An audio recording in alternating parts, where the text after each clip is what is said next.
Smiles here. I am here for another day of recording. So, of course, you guys saw in the title, I'm going to be talking about a very new star entitled Amara La Negra. Now, she did gain a lot of her American popularity through VH1. So, she's still gaining her overall popularity for those who may not watch that. I know I'm not really a fan of VH1 like that anymore, so came I came across her unintentionally, mainly through memes online or different racial allegory kind of clips, because she was having I guess you can say, an issue with another cast member who felt that he had to express his feelings of how he thought that she should look, instead of her current image that she portrays for her character. Now, she's someone who is very curvaceous, very melanated, very pretty. But she also is someone who identifies more as a Spanish individual rather than just what we believe or perceive as a black person. Her first language is Spanish. She was raised in the Dominican Republic.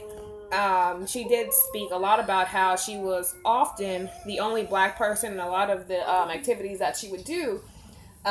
Even as a young child, she was in a show and she was the only black person again, and she was criticized on the show as a minor, that she should wear her hair differently, that she should present herself to look a lot more like the other Spanish girls who are not of African descent.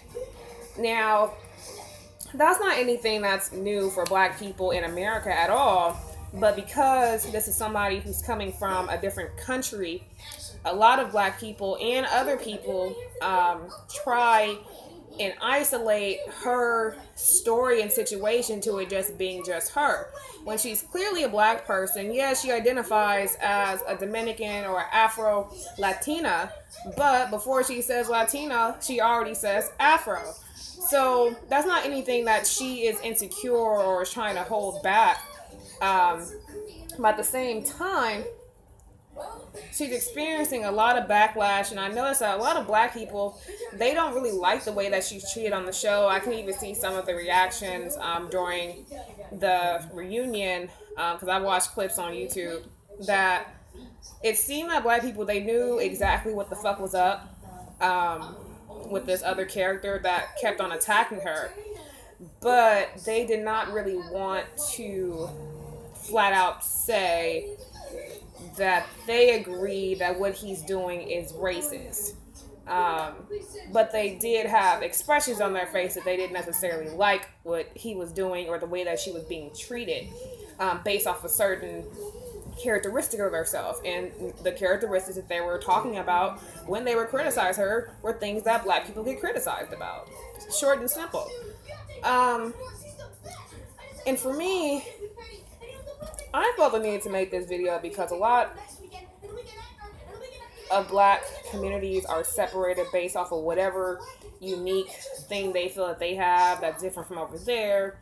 Black Americans don't necessarily view themselves as the same type of group as black Africans or any other black immigrants, whether it's Jamaicans or people from the DR, people from Haiti, people from Jamaica, all these different groups.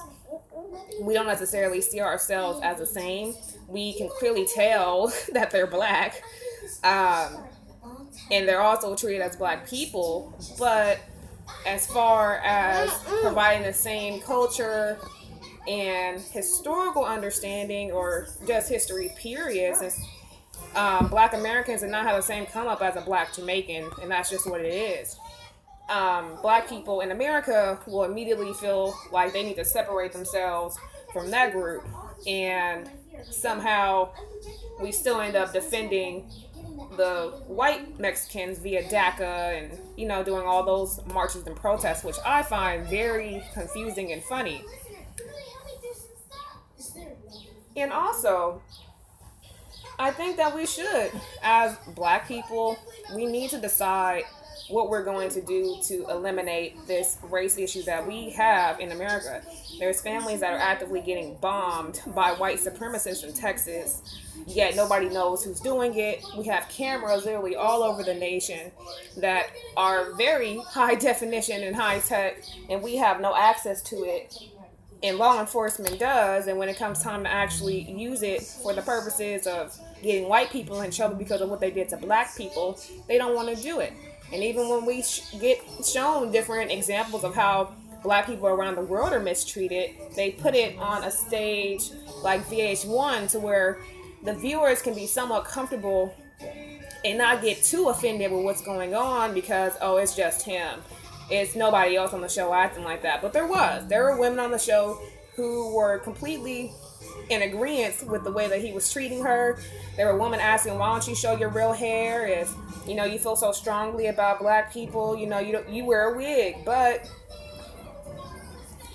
you know, we just have to come to a point to where we need to all have a certain standard of how we want to be treated and how we want to get things in the society, because we keep allowing people to literally walk all over us, whether it's on VH1, in a political standpoint, on the street, it doesn't matter where it is. People are getting their ass beat, literally trying to order pizza or get their nails done at an Asian salon, and no reaction is happening when people of color are being attacked and mistreated, and it's being recorded. We're still trying to figure out how we should deal with police brutality, and that still hasn't really gotten anywhere, let alone dealing with lengthy sentences for black people. It's just not really been any progress. A lot of people don't mind expressing their opinions on Twitter or on Facebook, but they'll literally leave it at that. Nobody really wants to address the issue in high numbers, showing a high number of disagreements of what the fuck is going on, whether it's a trend or not. It shouldn't be appropriate in any time, especially in 2018, to where a man can openly, or anybody can openly talk to somebody and say they don't like the way that you look because you don't look like a black bitch with a straight weave, a black bitch with the long eyelashes, a black bitch acting like Cardi B, basically, because she's already so dark skinned. And I have watched some of the videos that Amara has, and she doesn't really come off as that differently from any black person I know. Her only detail that's different is that she speaks Spanish, and she was raised in the DR instead of America, so she had a different upbringing. But nonetheless, the type of music that she makes, the type of dance moves that she does, the type of outfits that she has, all of it is screaming black, black, black, black, black. It's not saying Spanish, Spanish, Spanish. It's black, black, black, black, black. Even in my picture that I have, it's a video of her. She's like a serious twerker in some of her things, and that's okay. She's not the first person. She's not going to be the last person. So, with that being said, it's not anything that she should be judged for, but it is something that should definitely be observed, that she does act and behave like any other black person that you know, and she's being treated like any other black person you know, even though she identifies first as a Latina and then as a black person. The world views her as a black person and then somebody who speaks Spanish. That's all that it is, and there's no way around it. And I feel like she knows that, but she still tries to push the Spanish down people's throats, because that is kind of what's going on in America any damn way. To get acceptance is if you have some type of Spanish background, then people are supposed to automatically like you or accept you, especially in California, the sanctuary state. So with that being said, with the Amara situation, she's just somebody who really reminds me of Jay-Z's song about O.J. Simpson. It does not matter where the fuck you from. It does not matter how many grandfathers and grandmothers you have that you want to say is white or is, you know, non-black. Doesn't matter how many different languages you speak. It does not matter where the fuck you're from. You are still a nigga. And that's just what the fuck it is. And for the black people, obviously, It's not anything that we should feel offended by. It's not anything that we can change either. But it's very easy for us to change the energy that we have directed towards us if we wanted to. We saw, how white people easily change the image that they have for other people, other groups to perceive us.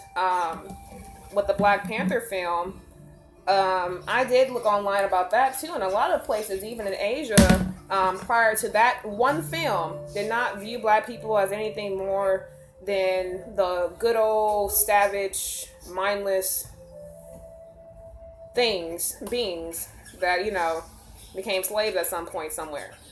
And even just with that one film now, it just gave them a different impression. Doesn't mean that it changed entirely how they felt, but that does go to show that they've never seen any other example to exist, even though we are clearly everywhere. But even with appropriation of our music and of our styles and of our culture, you'll see Asians walking around with cornrows and grills like Rich Chigga. Yet, if they actually came across an actual Black person in person, they're probably terrified. Even though they're trying to embody us, they are scared of us and believe that we're savages and we're just scary. So, that's it for now. Thanks for watching.